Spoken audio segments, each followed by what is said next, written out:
Welcome back, everyone. It's the Esports Weekly. Adanas joined by F. Dot and Hindu Man for the 6th week of the SPL. 6 weeks. We've been here. Nobody's kicked us off just yet. Not just yet. They might try. Well, you know why? Because last week was free FP week. No, you actually could. See, here's the thing. That would have worked if it was a bye with nothing in between, but there was the COG Invitational, and you actually could win FP. Everybody guessed Cloud9 and Eager for the final. 3 people did. Out of thousands of people, 3 got the perfect bracket. Just 3. And for those 3 people, it was free FP week. So how was that wrong? Cloud9 I don't know what that was. ended up taking it against Eager in a best of 5. It went the whole way, 5-2 or excuse me, 3-2, and it was kind of funny also because it was the mirror to Worlds where Cloud9 won the first. This was celebrating the Cognitive Prime, which is Cloud9's now roster winning Worlds, and it was, you know, the sale of the Coxilla skin, and it all went to the prize pool. And in the finals, they went up 2, and then lost 2 games to an Ares, Titans Ares, and they banned it out for the last 1-1. Same things happens here where they end up having to ban out Naja away from Dare to Care. Exactly. This time around it was a Naja because Naja was the one that was creating problems for Shaquette. Interesting thing. Big thing for me, though, Eager. Once again, this is the first time we've seen him land for a little while, but Eager Atlanta are just so good.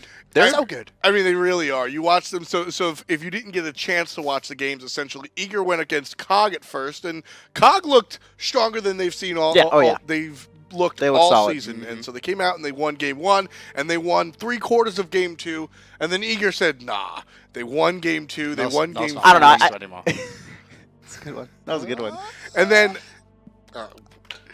but then TSM, I mean, we can all agree that the TSM-Eager matchup, I mean, Eager just cleaned out. It was they clean swept, and actually, funny enough, the last time we actually saw Eager at a LAN was when they were known as Team Dignitas back at the North American Regionals, almost a year ago, a little bit less than a year ago, and they actually got swept by Team Solomid in that in like the first round. Eager overhaul at LAN do very, very well. I mean, take into account that man at Worlds. I mean, technically, he did go to Worlds, and he won Worlds because he won his game at Worlds. Zatman went to the Worlds. Zatman went to Worlds. And he won Worlds. And won Worlds in his show. But he wasn't at Worlds. But he wasn't at Worlds. Anyway, so, by the way, if you guys want to go to next year's Worlds, and hopefully these knuckleheads aren't going to be there, tickets are on sale! swc.smutgame.com, all the information that you want on tickets right there. And as I said, hopefully you can leave this guy. We also announced earlier today as well that there's going to be an open bracket at the SWC for the Xbox Invitational. It's going to be the 4th and final spot for it. So if you show up, and there's going to be more details announced later on, but if you show up, you can compete with your team there for $25,000, and like I said, the last spot at the $150,000 Invitational. Additionally, Super Regionals are going to be in November, so make sure to check that out. It's going to be exciting, and that's really what we're talking about here. 12 teams, 6 days of action. We're watching Smite from Tuesday until Sunday. I mean, I'm down. We're gonna have the 6 best teams from North America, the 6 best teams from Europe, and it's just gonna be. It's going to be nuts here. I mean, we've had... barn burner. Yeah, it's here, too. That's what's crazy. It's going to be a barn burner. It's going to be good. So we've had what? Who taught you that? We've had 6 teams here in total ever was the most, right? Yeah, we had the summer finals was 3U, 3NA, and now we're doubling that. That's actually more than the teams we had at Worlds last year and this year. It's a throwback. I'm telling you, for those of you guys that remember, it's a throwback to the launch tournament.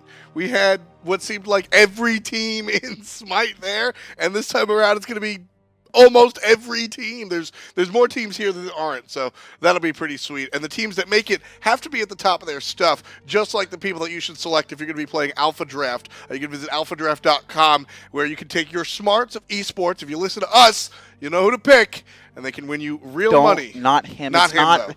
Not him. Actually, not him either. It's not you either. I mean, totally. We're all pretty bad. I'm not gonna lie, we're all pretty bad. You get like 1 out of 50, and then I make sure to mass tweet it all over the place. But like you said, top of your game. So now we're gonna talk about North America and really where we're lying, and it's still AFK sitting at the top at 13-1. After that, it's just a mess of very close teams. I mean, you got TSM and Team Eager just right up there, and then at the 8-6, and then split down the middle, Cognitive and Enemy, who I think reality starting to set into Enemy. I think we'll see, realistically, Enemy fall a couple of spots, and just as realistically, Cloud9 should probably move up. And just realistically, any single one of those teams can still make it to the LAN. Top 6 come to the LAN. even elevated the bottom. If they go on a little spurt of a run here, they have potential. They're only like 4 games down, which I mean, they're mathematically in it, right? There's still 14 games, right? It's nice that halfway through seasons ago, mathematically, you still have a chance. Halfway through the season, and seeding will be well, seeding will be very important. You're going to want to sit at the fair, top. I mean, if this was NA last season, they probably wouldn't have a chance. All right, EU's Epsilon. got their undefeated team on the top. That's right, Epsilon. EU best. No, Epsilon's at the top. After that, we have Paradigm and Fnatic tied, and it is actually Fnatic is above Paradigm. They're both 9-5, but Fnatic did win the tiebreaker. I do want to say, too, so. I do want to say, the best actually plays on a North American team. He plays for Cognitive Gaming. What's with your terrible puns? Good job there, after. I make the one best pun. Me. These guys make puns on the best Let's every single day of my life. I pull it out once, and I get chastised for it live on air. Well, you need to adapt to like Epsilon. Do you see what into I a have better to deal situation. Anyway, for me, Fnatic at the moment are the team to look at because so far this season, they didn't have the greatest start, but they still find themselves in second right now. Yeah, there's some pretty big games this weekend as well. We're going to be starting off week 6 with Myrmidons versus London Conspiracy, but for me, I'm looking at 2 games. The North American one for me is going to be on Saturday, TSM versus Eager. It's not only a rematch from LAN, but it's just this has been a match that has really gone back and forth for quite some time. I'm looking at TSM and Eager as well, but if you want to switch over to the European side of things, Epsilon versus Fnatic. I think that if anybody is going to stop Epsilon's train from rolling, it's Fnatic. And if this game doesn't go the way of Fnatic, I think it's very possible we see a 28-0 team. Super Sunday.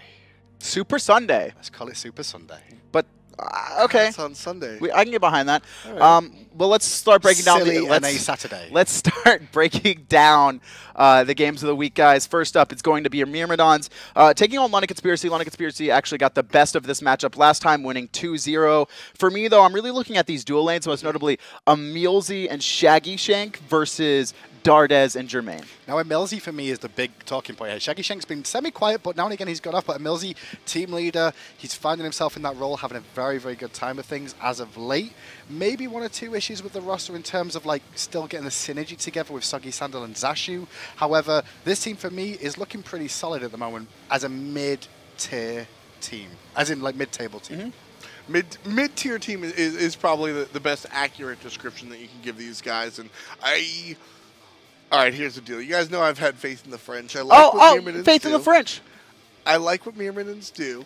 Okay. If you 2-0 Myrmidons again, I don't 2-0 Myrmidons. I split it down the middle, so we just get that one out of the way. I split it down the middle, and here's the reason. I think that Myrmidons actually, so London Conspiracy dropped games to younger teams or less established teams, Myrmidons being one of them. But Myrmidons has had a shakeup as far as their jungle is concerned. They're going to be playing with somebody new. Fails, so upcoming stars from earlier in the season. Exactly. Tins now in the mid lane for them. Yeah. And now this team is 4 Frenchmen. Sweet. And 1 Brit. Sile's So no there's an longer extra here. Frenchman. So where's the Basically, faith of the French now? All I'm It's saying, like okay, all I'm saying is week 5, you said, all right, I have no more faith in the French, and you went against them against Justice. Of all teams, like, I have faith against them against, like, the top teams on the world, but when it comes to Justice, who only won 2 games, can't do it. But then they win a game, and now you're recalling Split back. down the middle. Cognitive versus Eager is going to be next. That one's going to be in North America on Thursday. Cognitive Gaming, of course, I do like what they do, but Eager, I think this one is pretty tough. I mean, we saw it at LAN. We saw it at Cognitive Invitational. Both of these teams are really strong and stronger coming into this week, I think. And, you know, an important thing for me was Eager, and most notably Polar Bear Mike, getting that LAN experience. And, you know, to harpen back to the Cognitive Invitational was quite funny because you could actually hear the players. The casters were right next to the player booth, so you could actually hear them yelling on stream sometimes. And I'm not going to exactly repeat what was said, but there were some explicitives yelled at the top of their lungs, and chat was like ripping apart Lassus, like, why he's being so BM, why is he talking so much trash? PBM. And it was PBM. The dude's like screaming at the top of his lungs, like, get, you know, we'll just say dumpstered for now. Get dumpstered. That's not what he said. He did not say that. He said something, right? But he was really excited and into it. For me, they played each other so far. They split the games then. For me, though, I think it's going to be Eager this time round. They're going to take this one. Right. After the performance at LAN, I think they're going to come off the back of that very energized from that, getting themselves to the final against Cloud9 and going 3-2 against Cloud9 and defeating TSM and already defeating COG as well. I think we'll probably see Eager take this 2-0. See, that's the same reason I think this is a split. I think that so Polar Bear Mike got a lot of needed LAN experience and just team experience. Don't forget, Polar Bear Mike is newer to the scene, so he's never met these guys before, face to face. Which, as an ex-player, you can tell that's a big deal. It's really important, just having that synergy. And we've seen teams like London Conspiracy and COG, which I know you're going to get into now. Exactly. They've just played better once they've met each other in person. Right. So Polar Bear Mike has that on his side of things coming into Eager, and we see the same thing with Cognitive. I mean, I remember them tweeting out, "Hey, I can't wait to actually meet my teammates." Don't forget, Cognitive was the team that came into this split without ever playing a game together, not even a scrim. So I think that the LAN experience, not just the LAN itself and the games, but just meeting each other and hanging out, coupled with the success that both these teams saw, are going to bring both of them up to a new level. And I think both of them are going to play very well, split down the middle. For me, it's Eager 2-0. But, I mean, Eager's problem has always, at least looking from the outside in, it seems to be consistency where they'll take big games or big matches against, like, the Cloud9s, the TSMs, the AFKs, but they don't continue that, right? And then they start struggling against weaker teams. I think this is going to be important for Eager to come out on top, and I really expect them to 2-0, especially with all the energy coming out from getting second place and taking Cloud9 all the way. After that, though, Friday, it's going to be Titan taking on Dignitas. And while Dignitas, I feel, are doing much better after the announcement of the Super Regionals, where it's going to be 6 teams, they feel like they definitely have a shot at making 6th. They didn't feel like they had at 4. I still think Titan is a significantly better team, and I don't expect them to drop a game in this set. I feel the same way. I think that Dignitas, you phrased it perfectly. After the announcement, they got excited. You heard Renz on the post-game interview just being straight up excited. I think that raw excitement and adrenaline will be enough to win some games, but not necessarily against Titan. That's the key. I think maybe Titan could drop a game. I've still gone for... There's still a chance. Still gone for Titan here, but the way that Titan have played lately, they've dropped sets that they shouldn't have done, so there's a slight chance. But still, for me, it's Titan 2-0. After that, it's going to be AFK taking on Enemy, and Enemy started off very strong in the first half of the split. Although they did lose this matchup last time, it was AFK 2-0 in the first in one of the first weeks. They were able to find wins and eventually come to, I believe it was 7-3. Since then, though, they've dropped 4 straight. They're sitting at 7-7, and now they're likely to be 7-9 here. For me, it's AFK. AFK is too strong, and while they did drop games at LAN, I don't think it was too big of a deal. I think against a team like Enemy, AFK are just a dominant online force. Yeah, I agree. I think Enemy has some good shining moments, right? They're not a bad team by that strict definition, but I don't think that this matchup AFK is a good one for them. AFK takes it 2-0. We get to see the roster, obviously. We can see the previous performances, and Enemy were on a good streak when they faced AFK last time. AFK still won that one, still AFK.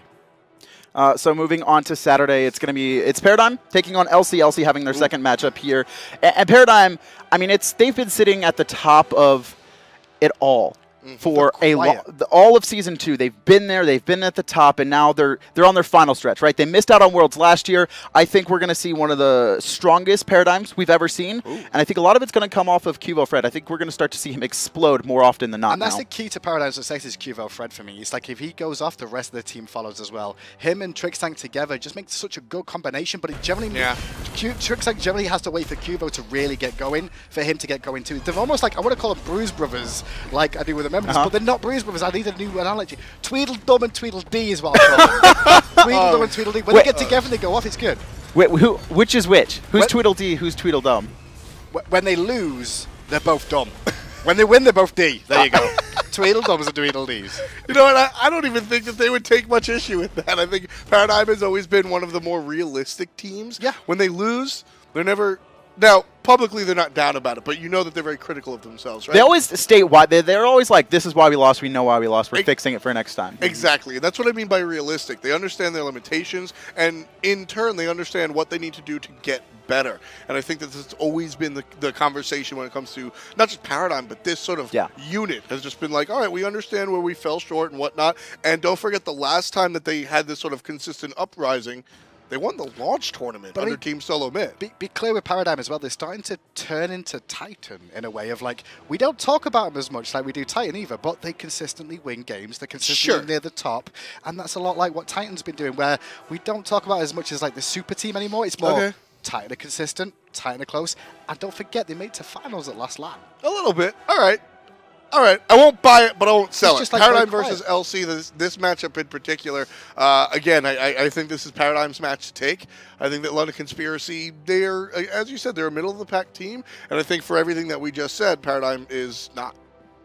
Yeah, we all want Paradigm here, and while London Conspiracy is that team that plays up and down based on their opponent, there's always London Conspiracy will always have a chance to take a game. I will never say against a top team, except maybe Epsilon. Epsilon right now is the only one I'd be like, there's no chance that LC's taking a game. But against Fnatic and Titan and Paradigm, I feel like they have a chance. I just don't think it's that strong of a chance. Don't forget, Bluestone Warrior meta. Anytime I say Warrior, I think Trix Tank. It's pretty off.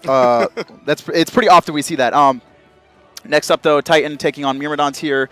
And I think this is going to be a pretty rough week for Myrmidons because they have to face LC, which I believe they'll split with. But then they're going up against Titan, which I think they're going to drop 2 games against here. For me, Titan, we already talked about it. They're 8-6 right now. They're sitting at 4th, but they're so solid. They're so consistent. And I think we're going to see a lot less dropped sets like Hinduman was mentioning about earlier. Name on the screen. This is why I said free FP week because, to be honest, from what you can see from the game so far, it is that case. What differences have we really made? Out of the 3 of us, what difference? We're all kind of on the same page.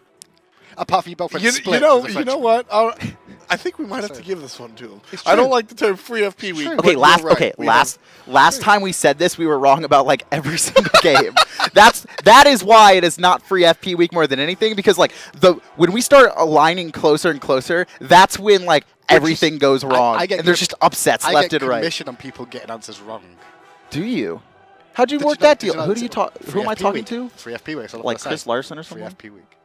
Can I get Scott on the line, please? I want some free FP. So next up, it's the North American game of the week, or the game to watch in North America. Boys. Yeah, it's TSM versus Eager, and this one. This one's really hard to dissect because both these teams are really good. And we've seen TSM, while they've faltered, falter's not even the word, right? They changed up their roster. There's a lot of role swaps. Snoopy's now in mid, but we still think they're very strong. But at the same time, they did drop 2 games to Eager at LAN. They didn't drop 2 games to Eager, Kevin. They, like, dropped them, stomped on the ground, and fell down. Eager demolished this squad. Make no bones about it. Eager played very well. Granted, it's on LAN. A lot of people tend to think that that's sort of Eager's home base. Warm-up game as well. Don't forget TSM had to buy. So. That's also another thing. Yeah, they had an intense set against COG, which definitely got them ready. Which, I mean, don't forget, the teams can play. Getting a bye is not a bad thing, but the amount of adrenaline that was rushing through Eager after one of the most intense sets we've seen in a while against Cognitive, that definitely and they played it on the same day as well, which I think is important to talk about. So I think there's a lot. So basically what I'm getting at here is that I think that Eager, we've said a lot that, you know, this is the statement game, or this is the game that Eager has to win. I think that this game coming up forward, Eager has done a lot. They've put a lot of notches on their belt. They've put a lot of things on their resume saying like, hey, we want to be one of the top teams. We want to be one of the big boys that you guys talk about. And I think that against Team Solo Mid, I have this as a split. And if Eager takes this 2-0, if they do, then I'm not allowed to call them anything but a top team anymore. This is my only split this week. And put it this way. Put it this way. This is one of those splits where I put it down because, I mean, it's TSM. They're a top team. You can't really sweep them, right? If Eager takes this 2-0, my opinion has completely changed, and now Eager becomes one of those teams that anybody against them, it's Eager. I feel like I did the same thing where it's like, it's TSM. They're not, it's like very unlikely that they drop 2 games in a set.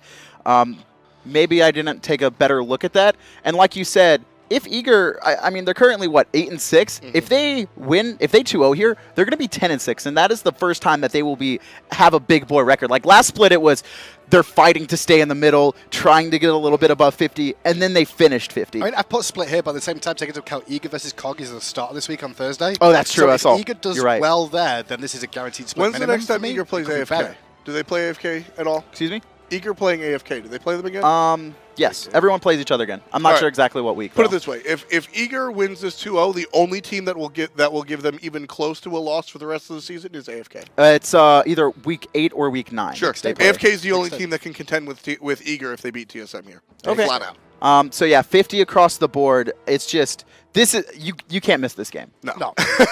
Like that's all I could say.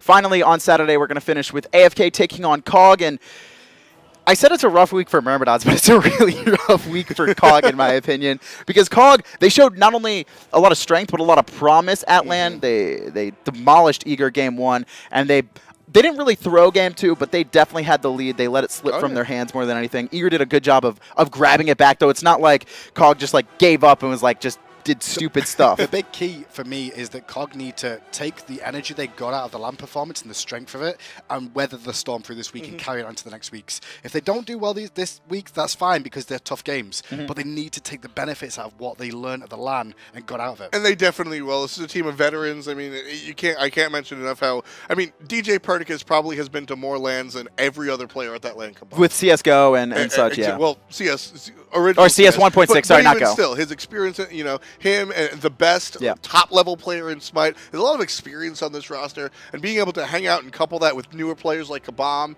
and even Aurora, who's seen some success of his own right, I think that that's sort of a situation where you can't not learn from what they did at LAN. So only expect that team to go up for sure. So for me, it's a 2-0 AFK, and it looks like across the board you guys were thinking the same thing. I'm just saying, free FP week, and so far you've all agreed with me. So you can't say it's not free FP week. For the most part, we've agreed with you. But like every time you say it's free FP week, you're wrong, and it's like really bad wrong. If you want to, what was the week of upsets? Was it like week 2 or 3? Where it's like even I agreed. I said like, oh yeah, this is gonna be to be fair, that was the first time I ever said free FP, and then that week was wrong. If you want to cast a curse yourself, that was go like, ahead. It was like leave your hocus pocus out of here. Then don't vote the same as me. Then Fnatic dropped a game to Dignitas, and Titan dropped a game to Justice that week. I remember it was or one of the reverse. They're just like, this is not free FP week. This is well, it is this week. It is this week. So Sunday though, we're gonna be opening up Sunday with the game of the week, not just the game to watch, but the game of the week. Epsilon taking on Fnatic, and it's really at this point, Epsilon has beaten every team in the European SPL 2-0. Can they do it a second time? Can they make the undefeated run? I mean, this is my game of. I mean, this has potential to be the game that we look back on the split and say, "Wow, what a match!" That was one of the greats. I think that Epsilon, if not for Fnatic, can go 28-0. If any team is going to stop the freight train that is captained by iRaffer, it's Fnatic this week. If Fnatic doesn't win a game, or maybe even win both, because I think Fnatic has the possibility to do that to Epsilon. If Fnatic is not the team that wins, then nobody's the team that wins against Epsilon. This is their shot, this is the chance, and Epsilon have to defend. I mean, one of the players they will have to contend with, though, is Emelito, who, to be fair, so far this split has had a very good one. We saw some of his Neath play coming through, and that was very, very strong from him. Freya as well. Had a pretty good season so far. Undefeated, obviously, because the whole of Epsilon. Now, that's one thing I like to say. It's like, you've got a 100% win ratio on that god the whole time, because they've never lost. Is that a new Emelito picture? It might be. Oh, wow. Oh, yes, that's definitely a new Emelito picture. It's interesting. Emelito over here, he's in the conversation for, I think, one of the most improved players in our SPL. I really wasn't, he wasn't anything special to me. I didn't think he was bad, but he wasn't anything special to me early on. This fall split, completely different story. The problem is, again, it's Fnatic. He's going up against Reals X, who's considered to be one of the best hunters in the world. For me, with Emelito, though, he's okay, I have to interrupt. I'm so sorry. No, you're not. Epsilon is cursed. Why? Because Emelito, the picture we've had, his hat has been facing forward. It's backwards now. They're done. They're losing a game, and it's because Emelito. This is, ladies and gentlemen, this is the analysis. I'm changing my pick. You can't change your pick. I'm gonna change it. So you go split. I don't know, man. I put Epsilon 2-0. I put Epsilon 2-0, I think but it's just a rally cap. I think that they're feeling themselves. They understand it. I don't know, So man. you went Epsilon. You never played Little League? I don't know, man. I don't like this. If they drop a game, Emelito, if you guys drop a game, Emelito, change your picture back, or at least get a new hat, put it forward. I'm 50-50 now. Yeah, they changed it to 50-50. No, I don't actually want to change it. No, tough. You're with me now. It's the week of free FP. See what mine is. I've got Fnatic. You have Fnatic 2-0, really? That's interesting. 2-0. Wow. Reason I'm going to say this, I think that. let's take into account, right, since the Capri patch which came out, Fnatic have lost one game. They were 4-4, right, when the Capri patch hit.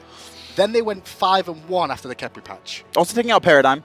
Fnatic are back. I think this is the only team that you said this yourself. You think this is the only team that could beat Epsilon? Yes. Epsilon are going to lose to Fnatic. I believe it. I even might even want it to happen. It's because of the hat. And because of the hat.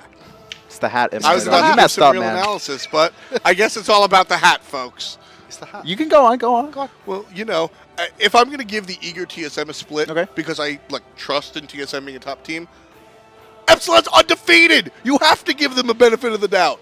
So I trust you. I like you. Well, I trust you, and I get what you're saying about Fnatic. But you got to give Epsilon one bone. Can memes not like you? I didn't know you could do that. Get me out. Get me. So Where's that what red you're saying buzzer? is the hat is going to throw them one game.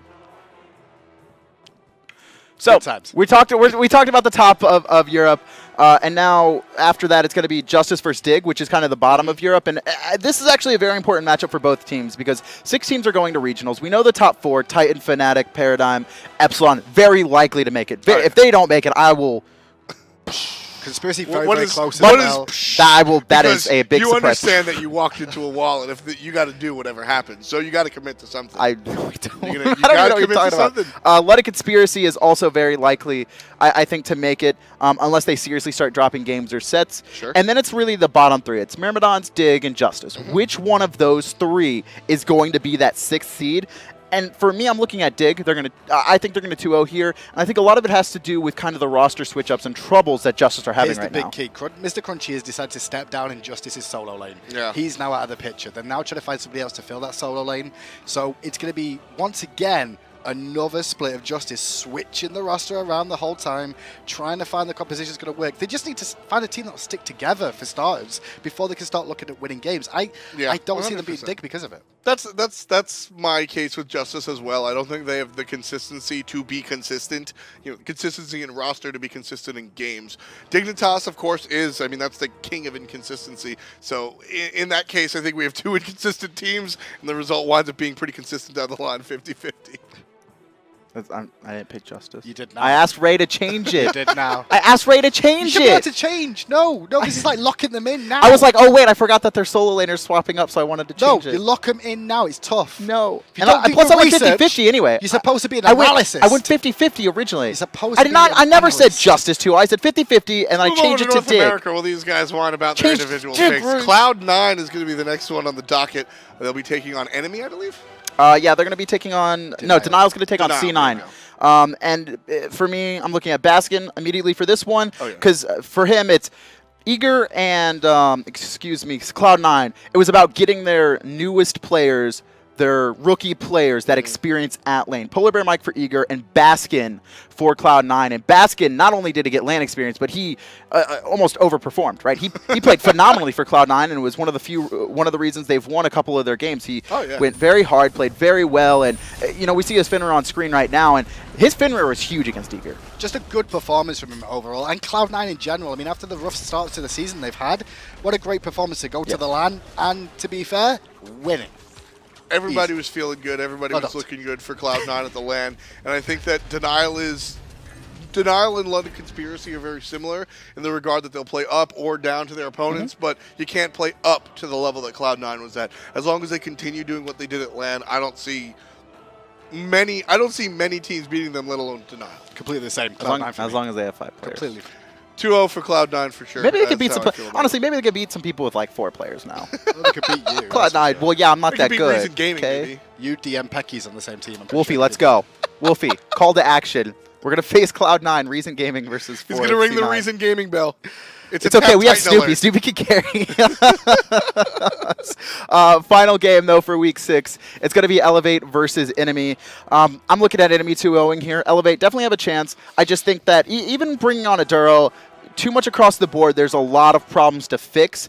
I don't think we're going to see Elevate move out of this 8 slot. I'm not saying they can't take a game or 2 eventually, but right now, Elevate, it's more about working and preparing for next season. I mean, I agree that we won't see the 8th spot really move. I think that is Elevate's sort of home. That said, I do think that Enemy is the team that Elevate can beat. Okay. By saying that Elevate is 8th in North America, by no means am I saying they're a bad team. If you can understand that, I think that Elevate does have moments, especially with the addition of Aduro, and I just don't think that they can beat 1, 2, 3, 4. Can they beat Denial? Sure. Can they beat Enemy? Yes. I think that this is the one that winds up going right down the middle. Is going to be a great experience for Elevate. And honestly, Elevate's a team that I hope they make it through relegations because I look forward to seeing them in the future with this split knowledge. They're going to go 14-0 and just run it. And we're going to be like just sitting here like They'll do what Enemy did. They'll do what Enemy did the first half of the split and just go on this run of like, where did they come from? Just like it's like the Jamaican bobsleigh team all over. They won like 5 games in a row or something. All right, guys, that's gonna do it. That's gonna be it for Week 6. But reminder, the Alpha Draft top performers. We're gonna take a look at who you should probably look at, and it's no surprise that a lot of it's Epsilon, and actually it's all Epsilon. I mean, it's adapting in Cyclone Spin and Incon, and yeah, these are pretty obvious. I want to give full props to Emilito too, because like I did a power ranking a couple weeks ago for players.